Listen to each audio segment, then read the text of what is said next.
Praise the Lord. கர்த்தருடைய பரிசுத்த நாமம் மகிமைப்படுவதாக. நம்முடைய ஆண்டவரை போல நல்ல தேவன் ஒருவரும் இல்லவே இல்லை. அவர் நமக்காக யாவையும் செய்து முடிக்கிறவர், நம்மோடு கூட இருக்கிறவர், நம்மை தாங்குகிறவர், தப்புவிக்கிறவர், பலப்படுத்துகிறவர், வழி நடத்துகிறவர். அந்த உன்னதமான தேவனுக்கு கோடா கோடி ஸ்தோத்திரங்களை ஏறெடுக்கிறோம். அல்லேலூயா. இந்த மகிமையின் ஆண்டிலே ஆண்டவராகிய தேவன் அவர் நம்மை மகிமைப்படுத்துகிற நல்ல தேவனாயிருக்கிறார். நம்முடைய வாழ்வுக்கான சகல நன்மைகளை, சகல ஆசீர்வாதங்களை, மேன்மைகளை தந்து அவர் ஒருவரே நம்மை மகிமைப்படுத்துகிற நல்ல தேவனாயிருக்கிறார். நம்ம எல்லாரும் சேர்ந்து இந்த மாதத்தின் வாக்குத்தத்த வசனத்தை நாம் சேர்ந்து வாசிக்கலாம். ஏசாயா தீர்க்கதரிசியின் புஸ்தகம் 44 அதிகாரம் 23 வசனத்தை நாம் எல்லாரும் சேர்ந்து வாசிப்போம். ஏசாயா 44 அதிகாரம் 23 வசனத்தை நாம் சேர்ந்து வாசிக்கலாம். எல்லாரும் சேர்ந்து வாசிக்கலாம். வானங்களே கடித்து பாடுங்கள், கர்த்தர் இதை செய்தார். பூதளத்தின் தாழ்விடங்களே ஆர்ப்பரியுங்கள், பர்வதங்களே காடுகளே, காட்டில் உள்ள சகல மிருகங்களே கெம்பீரமாய் முழங்குங்கள். கர்த்தர் யாக்கோபை மீட்டு இஸ்ரவேலிலே மகிமைப்படுகிறார். கர்த்தர் யாக்கோபை மீட்டு இஸ்ரவேலிலே மகிமைப்படுகிறார்.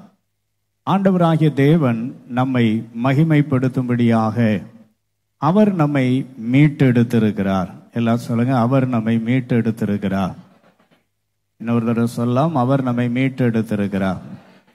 நம்முடைய ஆண்டவராகிய தேவன் அவர் நம்மை மகிமைப்படுத்தும்படியாய் அவர் நம்மை மீட்டெடுத்தவராயிருக்கிறார்.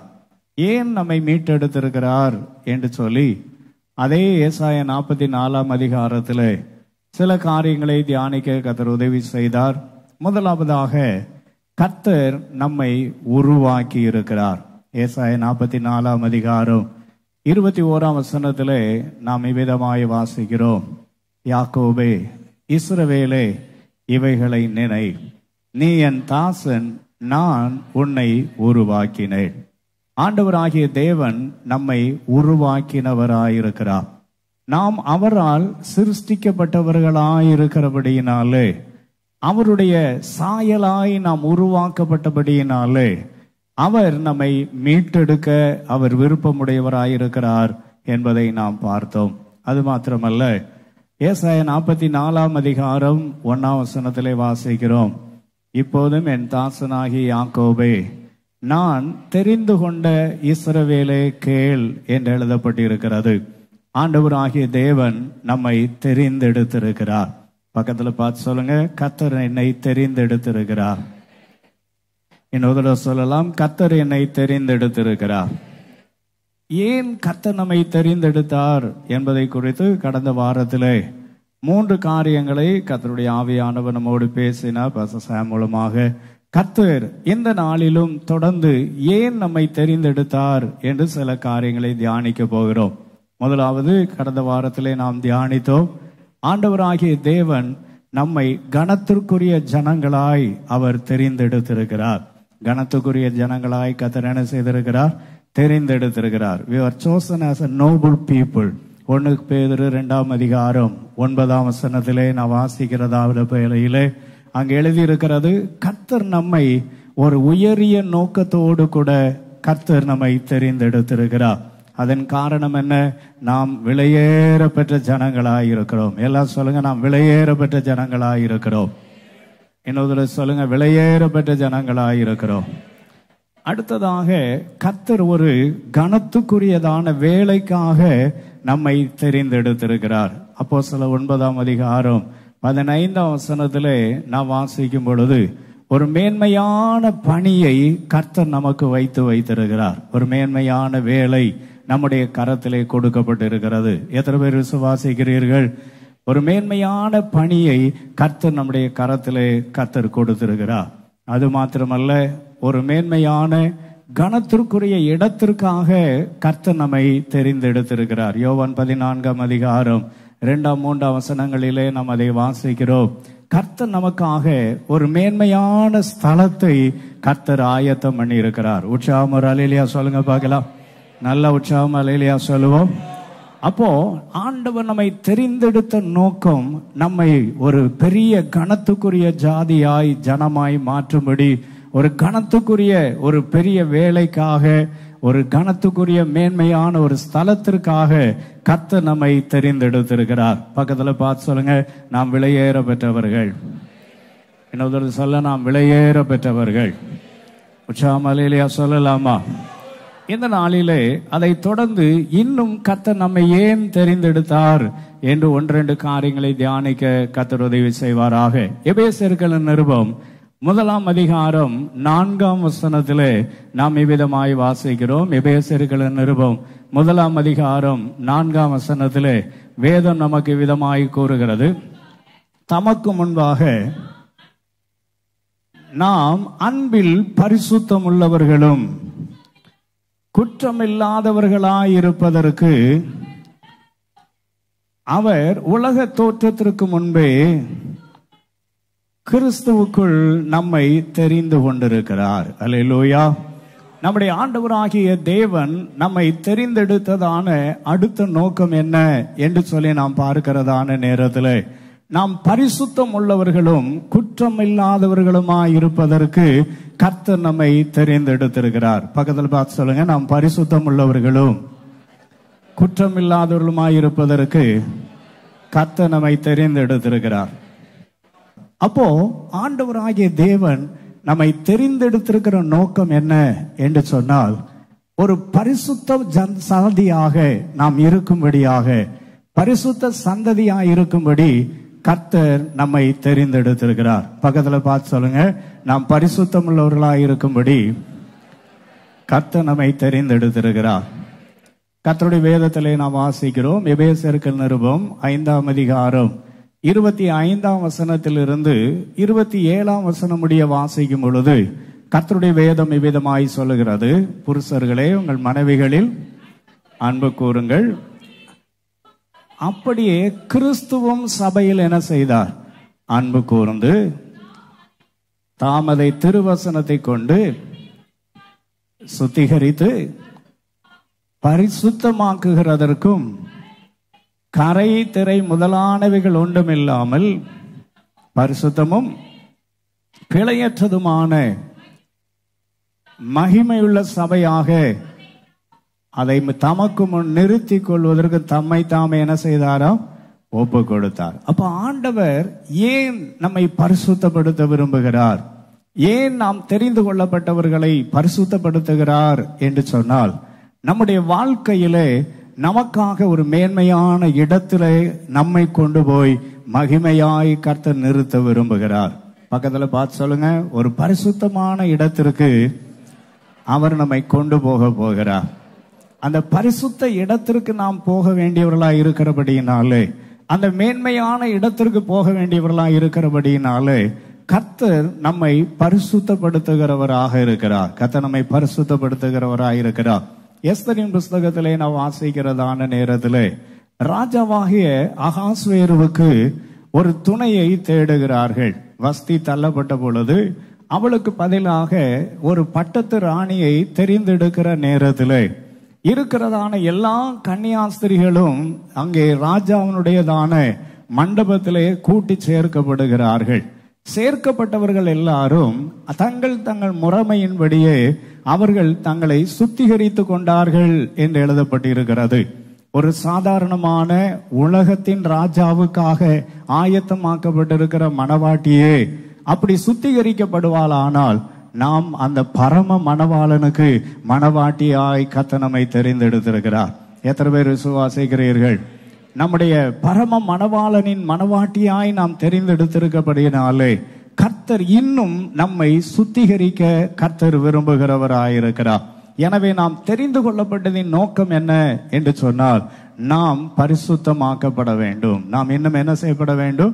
பரிசுத்தமாக்கப்பட வேண்டும். இவங்க வெளிப்படுத்தின விசேஷம் 22 அதிகாரம் 11 வசனத்திலே வாசிக்கிறோம், பரிசுத்தமாயிருக்கிறவன் இன்னும் என்ன ஆக வேண்டும்? பரிசுத்தமாக வேண்டும். நாம் பரிசுத்தத்தின் மேல் பரிசுத்தம் அடைய வேண்டும். அப்ப ஏன் பரிசுத்தமாக வேண்டும் என்று நாம் பார்க்கிற நேரத்தில் நம்முடைய எல்லைக்கோடு பரிசுத்தம். நம்முடைய எல்லைக்கோடு, நம்முடைய டெஸ்டினேஷன், நம்முடைய குடியிருப்பு. பிலிப்பியர் 3:20 வாசிக்கிறோம், நம்முடைய குடியிருப்போ பரலோகத்தில் இருக்கிறது. அப்ப அந்த குடியிருப்பை போய் சேர வேண்டும் என்று சொன்னால் நாம் பரிசுத்தம் இல்லாமல் அங்கே போக முடியாது. இன்னும் நாம் வேதத்திலே வாசிக்கிறோம், எபிரேயருக்கு நிருபம் 12:14 இவ்விதமாய் வாசிக்கிறோம். எபிரேயர் 12:14 வாசிக்கிறோம், யாவரோடும் சமாதானமாயிருக்கவும் பரிசுத்தம் உள்ளவர்களாயிருக்கவும் என்ன செய்யுங்கள், நாடுங்கள். பரிசுத்தம் இல்லாமல் ஒருவனும் தேவனை தரிசிப்பதில்லையே. பரிசுத்தம் இல்லாமல் ஒருவனும் தேவனை என்ன செய்ய முடியாது, தரிசிக்க முடியவே முடியாது. பரிசுத்தம் இல்லாமல் நம்முடைய பரலோகத்தின் தேவனை நாம் தரிசிக்க முடியாது. நாம் எல்லாரும் தேவனை தரிசிக்கும்படி ஆயத்தமாயிருக்கிறோம். எத்தனை பேர் விசுவாசிக்கிறீர்கள்? பக்கத்துல பார்த்து சொல்லுங்க, நான் பரிசுத்தரை தரிசிக்க போகிறேன். இன்னொரு தடவை சொல்லலாம், நான் பரிசுத்தரை தரிசிக்க போகிறேன். அப்போ பரிசுத்தம் இல்லாமல் ஒருவனும் தேவனை என்ன செய்ய முடியாது, தரிசிக்க முடியாது. அப்ப ஏன் பரிசுத்தமாக்கப்பட வேண்டும்? முதலாவது, ஒரு பரிசுத்தமான இடத்திற்கு கர்த்தர் நம்மை என்ன செய்ய போகிறார், கொண்டு போகிறார். பரலோக ராஜ்யத்திற்கு நம்மை கொண்டு போக போகிறார். இரண்டாவது, அந்த பரிசுத்த ராஜ்யத்திலே பரிசுத்தரை நாம் தரிசிக்க போகிறோம். அந்த பரிசுத்தரை நாம் என்ன செய்ய போகிறோம், தரிசிக்க போகிறோம். வேதத்தில் இப்படி வாசிக்கிறோம், வெளிப்படுது அங்கே கர்த்தருக்கு ஸ்தோத்திரம். 1 யோவான் 3:2 இப்படி எழுதப்பட்டு இருக்கிறது. 1 யோவான் 3:2 பிரியமானவர்களே, தேவனுடைய பிள்ளைகள் ஆயிருக்கிறோம், இன்னும் வெளிப்படவில்லை, ஆகிலும் அவர் வெளிப்படும் போது அவர் இருக்கிற வண்ணமாகவே நாம் அவரை என்ன செய்ய போகிறோம், தரிசிக்க போகிறோம். நாம் எல்லாரும் அவரை என்ன செய்ய போகிறோம், தரிசிக்க போகிறோம். அவரை தரிசிக்க போகிறபடியினாலே, அவருக்கு முன்பதாய் நாம் நிற்கிறவர்களாய் இருக்கிறபடியினாலே நாம் நம்மை இன்னும் பரிசுத்தமாக்கப்பட வேண்டும். நாம் தெரிந்து கொள்ளப்பட்ட நோக்கம் நிறைவேற்றப்பட வேண்டும். கர்த்தருக்கு ஸ்தோத்திரம் உண்டாவதாக. ஒரு பரிசுத்த ஸ்தலத்திற்கு என்று கர்த்தர் நம்மை ஆயத்தப்படுத்தி இருக்கிறார். பரிசுத்த தேவனை சந்திக்கும்படியாக தேவன் நம்மை ஆயத்தம் பண்ணி இருக்கிறார். நம்முடைய தேவன் பரிசுத்தர். நம்முடைய தேவன் எப்படிப்பட்டவர், பரிசுத்தர். கர்த்தருடைய வசனம் சொல்லுகிறது, 1 பேதுரு 1:15-16 நாம் இவ்விதமாய் வாசிக்கிறோம். 1 பேதுரு 1:15-16 உங்களை அழைத்தவர் பரிசுத்தராயிருக்கிறது போல நீங்களும் உங்கள் நடக்கைகள் எல்லாவற்றிலும் எப்படி இருங்கள், பரிசுத்தராயிருங்கள். உங்களுடைய நடக்கைகள் எல்லாவற்றிலும் நம்மை அழைத்தவர் பரிசுத்தம் உள்ளவர். நம்மை அழைத்தவர் எப்படிப்பட்டவர், பரிசுத்தம் உள்ளவர். அப்போ என்னை அழைத்திருக்கிற தேவன், கர்த்தருக்கு ஸ்தோத்திரம் உண்டாவதாக. காய்கறி கடைக்கு வேலை செய்யணும்னு சொன்னா காய்கறியை பத்தி கொஞ்சமாவது என்ன செஞ்சிருக்கணும், தெரிஞ்சிருக்கணும். அப்பதான் அவனை எங்க சேர்ப்பாங்க, காய்கறியை பற்றி காய்கறி கடையில சேர்ப்பாங்க. கர்த்தருக்கு ஸ்தோத்திரம். காயே தெரியல, கத்திரிக்காய் கேட்டா வெண்டைக்காய் கொடுக்குறவனை கொண்டு போய் எங்க விட முடியாது, காய்கறி கடையில் என்ன செய்ய முடியாது, விட முடியாது. அப்போ பரிசுத்த தேவனை தெரிந்து கொண்டால்தான் நாம் பரிசுத்த தேவனை போய் பார்க்க முடியும். அவர் பரிசுத்தர். அவரை பற்றியதான அறிவு இருந்தால்தான், அவரை போல நாம் பரிசுத்தராய் இருந்தால்தான் அந்த பரிசுத்த தேவனுக்கு முன்பதாய் நாம் போய் நிற்க முடியும். அல்லேலூயா. அப்ப நம்மை தேவன் தெரிந்தெடுத்ததின் நோக்கம் என்ன என்று சொல்லி நாம் பார்க்கிறதான நேரத்தில், கர்த்தர் நம்மை பரிசுத்தத்திற்கு என்று கர்த்தர் நம்மை தெரிந்தெடுத்திருக்கிறார். நம்மை பரிசுத்தத்திற்கு என்று கர்த்தர் என்ன செய்திருக்கிறார், தெரிந்தெடுத்திருக்கிறார். எப்படி நம்மை பரிசுத்தமாக்குகிறார்? நம்மை பரிசுத்தமாக்குவதற்கு ஆண்டவர் என்ன செய்கிறார்? கர்த்தருக்கு ஸ்தோத்திரம் உண்டாவதாக. விளம்பரங்கள் எல்லாம் பார்க்கிறோம். வாஷிங் பவுடர் நிர்மா அப்படின்னு சொல்றாங்க. கர்த்தருக்கு ஸ்தோத்திரம் உண்டாவதாக. எந்த கரையும் நீக்கி விடுவது சூப்பர் எக்ஸல் அப்படியெல்லாம் விளம்பரம் போடுறாங்க. அப்படியே கரையா இருக்கும். ஒரு சோப்பு அப்படியே போன உடனே என்ன ஆயிடும், வெள்ளை ஆயிடும். அப்படியெல்லாம் ஒன்றும் ஆகாது. ஒரு அல்லேலூயா சொல்லுங்க பார்க்கலாம். அது விளம்பரத்துக்கு மட்டும்தான் ஆகும், வீட்டுக்கு ஆகாது. பக்கத்தில் பார்த்து சொல்லுங்களேன், விளம்பரத்துக்கு மட்டும் ஆகிறது, வீட்டுக்கு ஆகாது. அல்லேலூயா. கத்தி வச்சு இப்படி இப்படி வெட்டுறோம், உடனே வெட்டிடுது. நம்ம ஆட்கள் அதை நம்பி ஆன்லைன்ல ஆர்டர் போட்டுட்டு வீட்டில் வந்து வெட்டினா கத்தி என்ன செய்ய மாட்டேங்க, அவன் வெட்டினா வெட்டும், நம்ம வெட்டினா வெட்டாது. அது விளம்பரம். ஒரு அல்லேலூயா சொல்லுங்க பார்க்கலாம். இதே மாதிரி ஆண்டவர் நமக்கு விளம்பரம்லாம் தரல, உண்மையை கர்த்தர் செய்கிறவராயிருக்கிறார். எத்தனை பேர் விசுவாசிக்கிறீர்கள்? உண்மையான கர்த்தர், நாம் ஆராதிக்கிற தேவன் எப்படிப்பட்டவர்? உண்மையான கர்த்தர். அவர் எப்படி நம்மை பரிசுத்தப்படுத்துகிறார்? நம்மை தெரிந்தெடுத்தபடியினாலே, நம்மை தெரிந்து கொள்ளப்பட்டதான நம்மை அவர் எப்படி பரிசுத்தப்படுத்துகிறார் என்று வேதத்திலே வாசிக்கும் பொழுது, கொலோசியர் நிறுவம் 1 அதிகாரம் 20, 21 வசனங்களிலே நாம் இவ்விதமாய் வாசிக்கிறோம். அவர் சிலுவையில் சிந்தின இரத்தத்தினாலே, அவர் சிலுவையில் சிந்தின இரத்தத்தினாலே சமாதானத்தை உண்டாக்கி பூலோகத்தில் உள்ளவைகள் யாவையும் பிரியமாயிற்று, அந்நியராயும் துர்க்கிரியைகளினால் மனதிலே சத்துருக்களாயும் இருந்த உங்களையும் பரிசுத்தராகவும் குற்றமற்றவர்களாகவும் கண்டிக்கப்படாதவர்களாகவும் தமக்கு முன் நிறுத்தும்படியாக அவருடைய மாம்ச சரீரத்தில் அடைந்த மரணத்தினாலே இப்பொழுது என்ன ஆக்கினார்? ஒப்புரவாக்கினார். இப்பொழுது ஆண்டவர் தம்முடைய இரத்தத்தினாலே நம்மை கழுவி சுத்திகரித்திருக்கிறார். தம்முடைய இரத்தத்தினாலே கழுவி நம்மை என்ன ஆக்குகிறார்? பரிசுத்தமாக்குகிறார். பக்கத்துல பார்த்து சொல்லுங்க, நான் இயேசுவின் இரத்தத்தினாலே பரிசுத்தமாக்கப்பட்டிருக்கிறேன். நான் இயேசுவின் இரத்தத்தினால் என்ன ஆக்கப்பட்டிருக்கிறேன்? பரிசுத்தமாக்கப்பட்டிருக்கிறேன். அவருடைய இரத்தத்தினால் நான் கழுவி சுத்திகரிக்கப்பட்டிருக்கிறேன். வெளிப்படுத்தல் 1 அதிகாரம் 6 வசனத்திலே வேதமாய் வாசிக்கிறோம். நம்மிடத்தில் அன்பு கூர்ந்து தமது இரத்தத்தினாலே நம்முடைய பாவங்களற நம்ம என்ன செய்திருக்கிறார்? கழுவி இருக்கிறார். ஏன்? நாம் எப்படிப்பட்டவர்களாயிருந்தோம்? கொலோசியர் 1:21 வாசித்தோம். அந்நியராய் துர்க்கிரியைகளினால் மனதிலே எப்படி இருந்தவர்களாயிருந்தோம்? சத்துருக்களாயிருந்தோம். நாம் அந்நியராயிருந்தோம், சத்துருக்களாயிருந்தோம். எபேசியர் 2:1 சொல்கிறது, அக்கிரமங்களினாலும் பாவங்களினாலும் என்ன செய்திருந்தோம்? மரித்தவர்களாயிருந்தோம். அக்கிரமங்களினாலும் பாவங்களினாலும் என்ன செய்தவர்களாயிருந்தோம்? மரித்தவர்களாயிருந்தோம். 1 பேதுரு 2 அதிகாரம் 9 வசனத்திலே வாசிக்கிறோம், அந்தகாரத்தில் இருந்தோம். நாம் எங்கே இருந்தோம்? அந்தகாரத்தில் இருந்தோம். அன்பான கர்த்தருடைய ஜனமே, அந்நியராய் இருந்தவர்களை, துர்க்கிரியைகளில் இருந்தவர்களை, அக்கிரமங்களிலும் பாவங்களிலும் மரித்திருந்தவர்களை, அந்தகாரத்தில் இருந்தவர்களாகிய உங்களையும் என்னையும் கர்த்தர் தம்முடைய இரத்தத்தினாலே அவர் பரிசுத்தமாக்கி இருக்கிறார். அதை விசுவாசிக்கிற நல்ல கரங்களை தட்டி கர்த்தருக்கு நன்றி செலுத்தலாமா? நல்ல கரங்களை தட்டி கர்த்தருக்கு நன்றி செலுத்தலாம். ஆமென். அப்போ அவர் தம்முடைய விலையேற பெற்ற இரத்தத்தினால் நம்மை பரிசுத்தமாக்கினபடியினாலே தெரிந்து கொள்ளப்பட்டவர்கள் ஆகிய நாம் அதற்கு உகந்தவர்களாய் நாம் ஜீவிக்க வேண்டும்.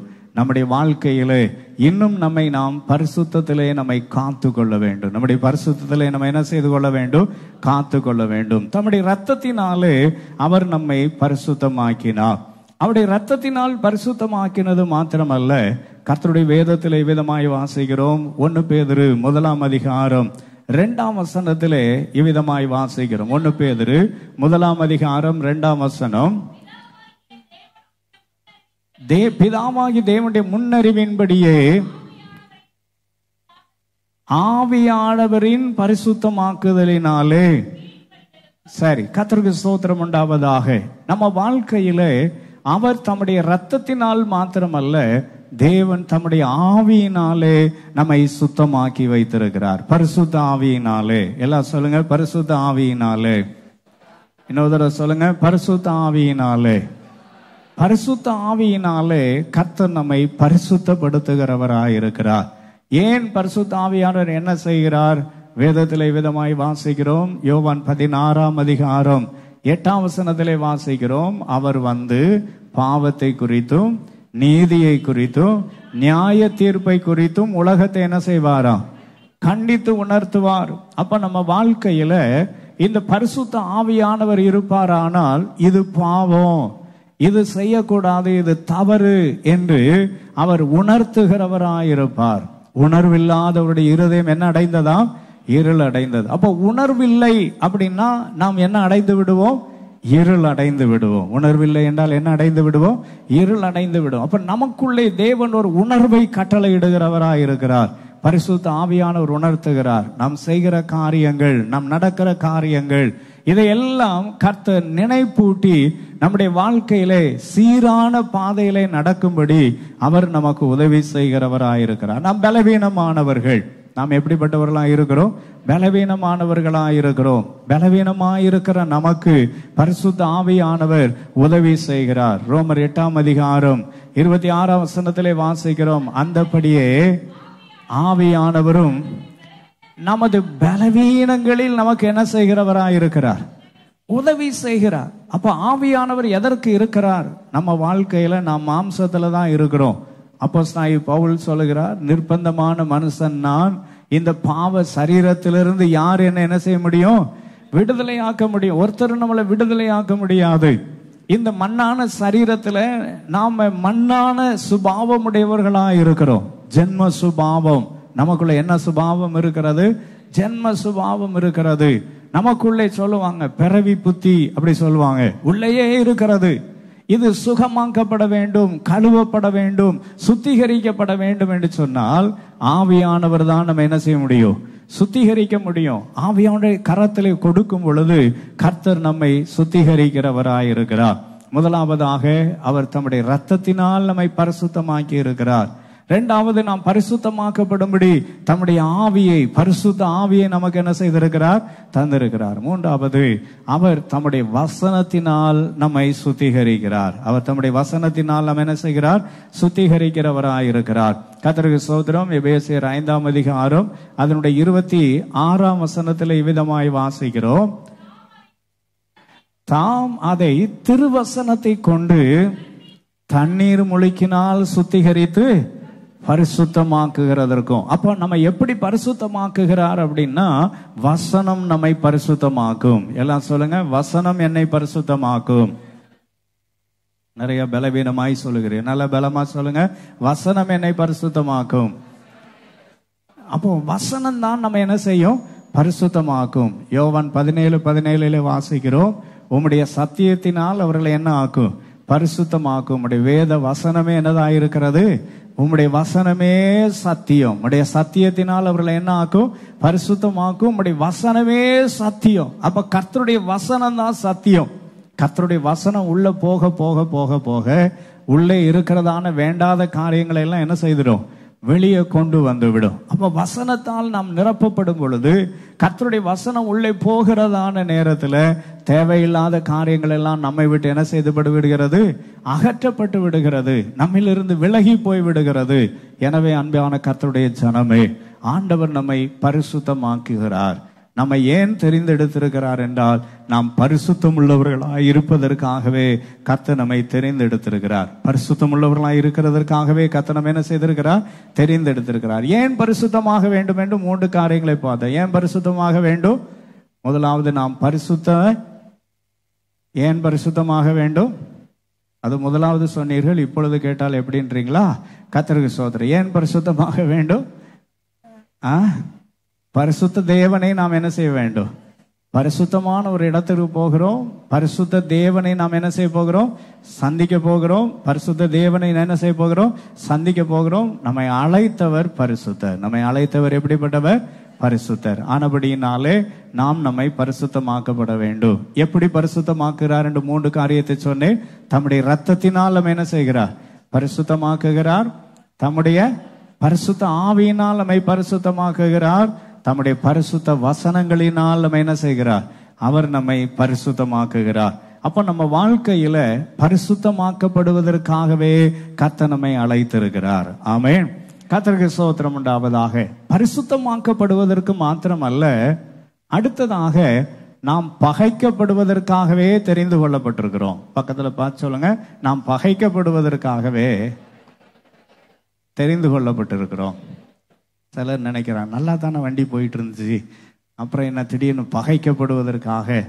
ஆண்டவர் அப்படித்தாங்க நம்மளை தெரிந்து எடுத்திருக்கிறார். இன்னொருத்தோட கூட சொல்லுங்க, நாம் பகைக்கப்படுவதற்காகவே கர்த்தர் நம்மை தெரிந்து எடுத்திருக்கிறார். கர்த்தருக்கு ஸ்தோத்திரம் உண்டாவதாக. யோவான் 15:18-19 இவ்விதமாய் வாசிக்கிறோம். மன்னிக்கும் 17ஆம் அதிகாரம் 18, 19. யோவான் 17ஆம் அதிகாரம் 18, 19 வசனம்.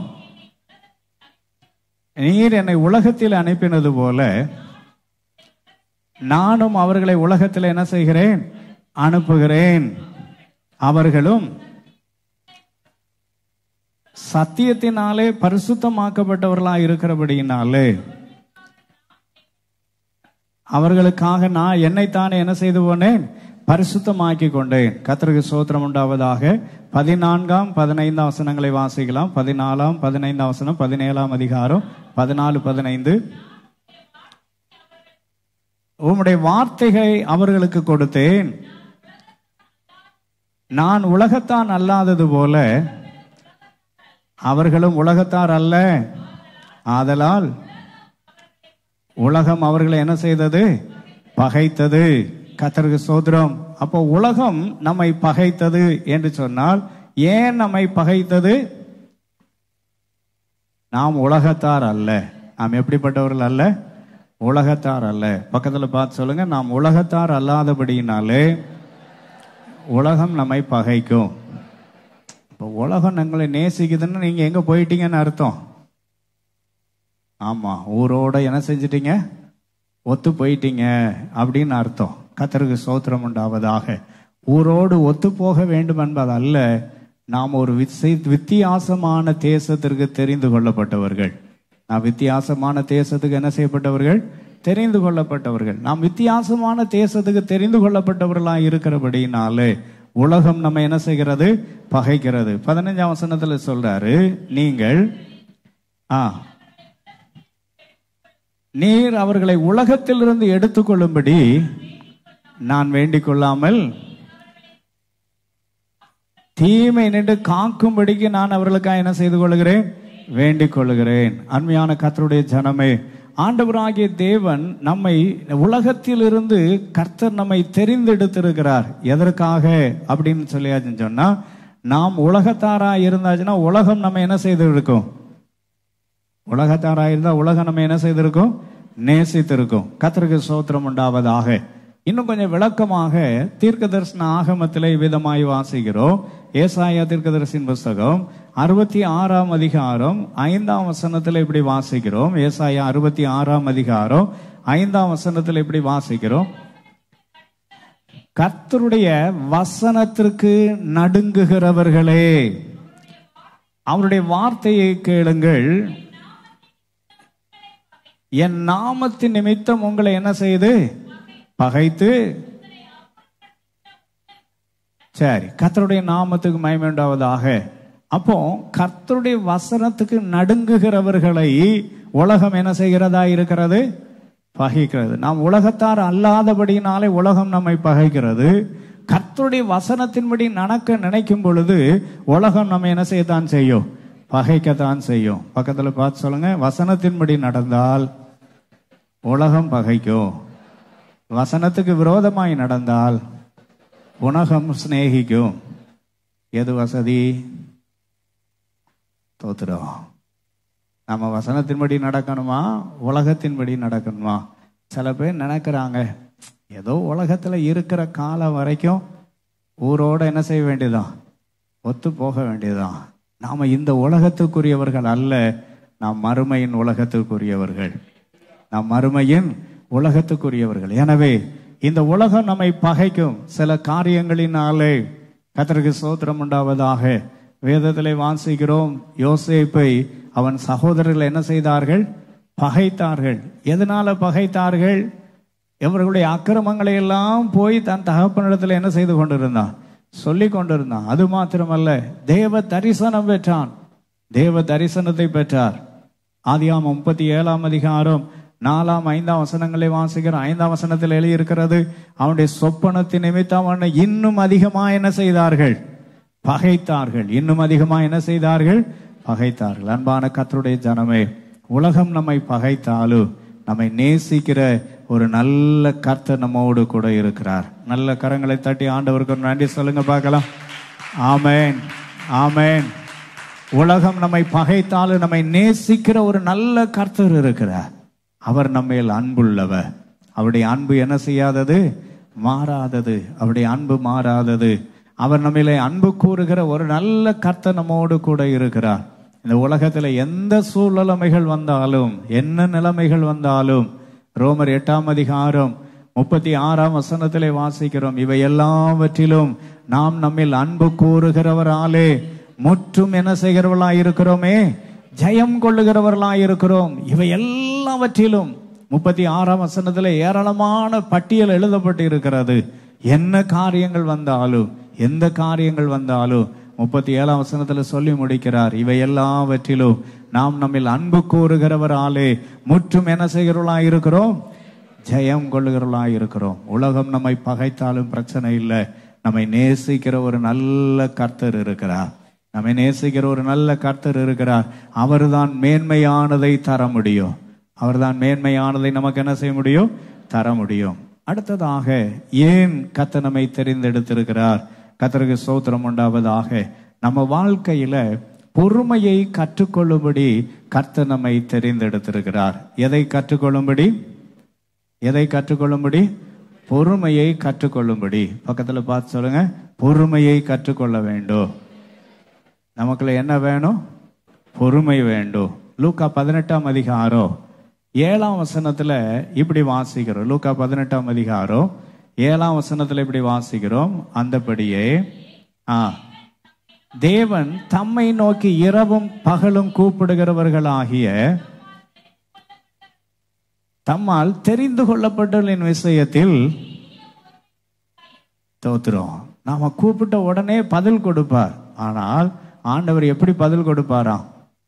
தெரிந்து கொள்ளப்பட்டவர்களா இருந்தால் பொறுமையா இருப்பார். ஏன்னா நாம பொறுமைக்கென்று தெரிந்து கொள்ளப்பட்டு இருக்கிறோம். அல்லேலூயா.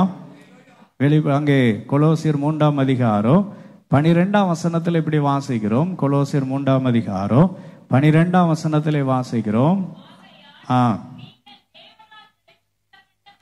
பரிசுத்தரும் பிரியருமாய் இரக்கத்தையும் தயவையும் மனத்தாழ்மையையும் சாந்தத்தையும் நீடிய பொறுமையும் என்ன செய்ய வேண்டுமா? தரித்து கொள்ள வேண்டுமா?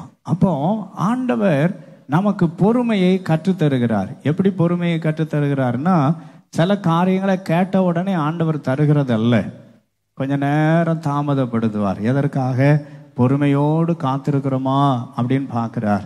சங்கீதம் 40:1 சங்கீதக்காரர் சொல்லுகிறார், கர்த்தருக்காக பொறுமையுடன் என்ன செய்திருந்தேன்? காத்திருந்தேன். கர்த்தருக்காய் பொறுமையுடன் காத்திருந்தேன். அவர் என்னிடமாய் சாய்ந்தேன். கூப்பிடுதல் என்ன செய்தார்? கேட்டார். ஒரு நாளும் கர்த்தர் நம்முடைய கூப்பிடுதலுக்கு பதில் அளிக்காமல் இருக்கிற தேவன் அல்லவே அல்ல. அந்த வசனத்தில் எழுதி இருக்கிற லூக்கா 18:7 வாசிக்கிறோம், அந்தபடி தம்மால் தெரிந்து கொள்ளப்பட்டவர்களின் விஷயத்தில் கர்த்தர் எப்படி இருக்கிறாரா? நீடிய பொறுமை உள்ளவராயிருந்து, நீடிய பொறுமை உள்ளவராயிருந்து. ஏன் தாமதிக்கிறார் அப்படின்னு சொன்னா, நாம இன்னும் கொஞ்சம் பொறுமையை கற்றுக்கொள்வதற்கு, இன்னும் கொஞ்சம் பொறுமையை என்ன செய்வதற்கு? கற்றுக்கொள்வதற்கு. அருமையான லாசருவின் சகோதரி ஆகிய மார்த்தாள் இயேசுவினிடத்துல சொன்னால், ஆண்டவரே நீர் இங்கே இருந்தீரே, ஆனால் என் சகோதரன் என்ன செய்திருக்க மாட்டார்? மரித்திருக்க மாட்டான். நீர் இங்கே இருந்தீரே, ஆனால் என் சகோதரன் மரித்திருக்க மாட்டான். அவர் சொல்றா, நீர் இங்க இல்லாததுதான் காரணம் அப்படின்னு சொல்றா. கர்த்தருக்கு ஸ்தோத்திரம். அன்பான கர்த்தருடைய ஜனமே, ஆண்டவர் ஆகிய தேவன் நம்முடைய வாழ்க்கையில நம்மை தெரிந்து கொண்டதின் நோக்கம் என்னவென்றால் பொறுமையாய் இருப்பதற்காக. அங்கே வேதத்திலே கொலோசியர்ல நான் வாசித்தோம், நீங்கள் தேவனால் தெரிந்து கொள்ளப்பட்டவர்களாய் இருக்கிறபடினாலே நீடிய பொறுமை என்ன செய்து கொள்ளுங்கள்? தரித்து கொள்ளுங்கள். இதையெல்லாம் ஏன் கர்த்தர் செய்கிறார்? நம்ம வாழ்க்கையில ஏன் இப்படிப்பட்ட காரியங்களை கர்த்தர் செய்கிறார்? ஏன் பரிசுத்தமாக்கப்பட வேண்டும்? உலகத்தால் பகைக்கப்பட்டு தேவனுக்கு பிரியராய் மாற வேண்டும்? ஏன் நமக்கு பொறுமையை காத்து கொள்ள வேண்டும் அப்படின்னு சொன்னா, நாம் குற்றம் சாட்டப்படாதவர்களாய் இருப்பதற்கு. அதுதான் காரியத்தின் கடைத்தொகை. ரோமர் 8ஆம் அதிகாரம் 33ஆம் வசனத்துல இவ்விதமாய் வாசிக்கிறோம். ரோமர் 8ஆம் அதிகாரம் 33ஆம் வசனம், தேவன் தெரிந்து கொண்டவன் மேல் குற்றம் சாட்டுகிறவன் யார்? தேவனே அவர்களை நீதிமான்கள் ஆக்குகிறார். அப்ப நான் தேவனால் தெரிந்து கொள்ளப்பட்டவன் என்று சொன்னால் நான் குற்றம் சாட்டப்படாதவனாய் இருக்க வேண்டும். அப்ப ஆண்டவர் ஏன் என்னை இன்னும் பரிசுத்தமாக்க விரும்புகிறார்? தம்முடைய இரத்தத்தினாலே தம்முடைய பரிசுத்த ஆவியினாலே தம்முடைய வசனத்தினாலே ஏன் பரிசுத்தமாக்க விரும்புகிறார் என்று சொன்னால், மற்றவர்கள் நம்மை குற்றவாளிகளை என்ன செய்யக்கூடாது, தீர்க்கக்கூடாது. மற்றவர்கள் நம்மை குற்றவாளி என்று சொல்லக்கூடாது. விரல் நீட்டி ஒருவனும் நம்மை குற்றவாளி என்று என்ன செய்யக்கூடாது, சொல்லக்கூடாது. காரணம் என்ன? நாம் அவரால் மீட்கப்பட்ட விலையேறப்பட்ட ஜனங்களாயிருக்கிறோம். அல்லேலூயா. நாம் பரிசுத்த தேவனை தரிசிக்க, பரிசுத்த தேவனுடைய பிள்ளைகளாய் நாம் காணப்படுகிறபடியினாலே ஆண்டவர் மிகவும் கண்ணும் கருத்துமாயிருக்கிறார். கர்த்தர் கண்ணும் கருத்துமாயிருக்கிறார். நம்மை விலையேற பெற்றவர்களாய் கர்த்தர் தெரிந்தெடுத்திருக்கிறார். கொஞ்ச நேரம் நாம் ஆண்டவரை நோக்கி பார்க்க போகிறோம். எல்லாம் தேவ சமூகத்திலே இருப்போமா? ஆண்டவரை, என் வாழ்க்கையில நான் தெரிந்து கொள்ளப்பட்ட நோக்கம் என் வாழ்க்கையில நிறைவேற வேண்டும்.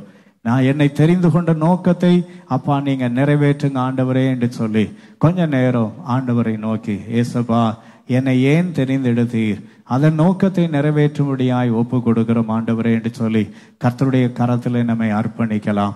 முதலாவது நாம் பார்த்தோம், நம்முடைய வாழ்க்கையிலே ஆண்டவராகிய தேவன் அவர் நம்மை தெரிந்து கொண்ட நோக்கம், கர்த்தருக்கு ஸ்தோத்திரம், நம்மை பரிசுத்தமாக்கும்படியாய் கர்த்தர் நம்மை தெரிந்தெடுத்திருக்கிறார்.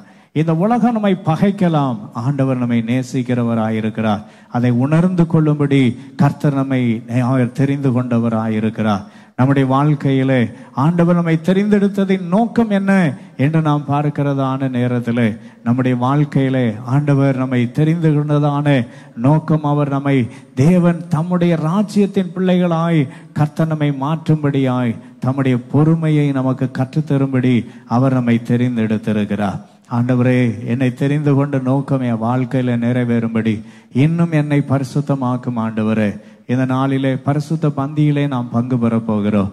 இந்த பரிசுத்த பந்தியிலே பங்கு பெறுவதற்கு என்பதாக இன்னும் ஒரு விசையாய் ஆண்டவரே என்னை பரிசுத்தப்படுத்தும் ஆண்டவரே, இன்னும் என்னை பரிசுத்தமாக்கும் ஆண்டவரே. வேதம் சொல்கிறது, பரிசுத்தமாயிருக்கிறவர்கள் இன்னும் பரிசுத்தமாகட்டும் என்று எழுதப்பட்டிருக்கிறது. அப்ப நான் இன்னும் என்னை நான் பரிசுத்தமாக்கும்படி உம்முடைய கரத்தில் என்னை அர்ப்பணிக்கிறேன் ஆண்டவரே என்று சொல்லி அப்படியே ஆண்டவரை நோக்கி கொஞ்ச நேரம் கேட்கலாமா? அல்லேலூயா. சுயம் என்னில் சாம்பலாய் மாற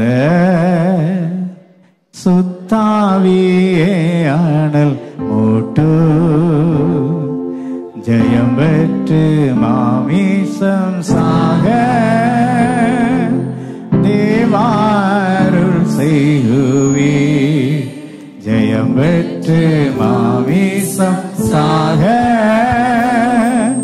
தேவாருள் செய்குவி.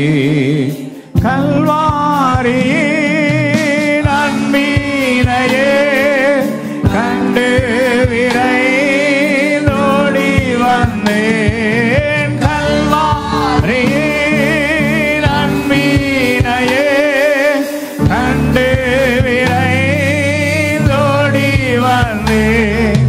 கழுவும் திரு ரத்தத்தாலே கரை நீங்க இருதயத்தை, கழுவும் திரு ரத்தத்தாலே கரை நீங்க இருதயத்தை, சுயமென்னில் சாம்பலாய் மாற சுத்தாவியே அனல் மூட்டு, ஜெயம் பெற்று மாமிசம் சாக தேவாருள் செய்குவி, ஜெயம் பெற்று மாமிசம் சாக தேவாருள் செய்குவி. கல்வாரி நன்மீனையே கண்டு விரைந்தோடி வந்தேன். கல்வாரியே நன்மீனையே கண்டு விரைந்தோடி வந்தேன். கழுவும் திரு ரத்தத்தாலே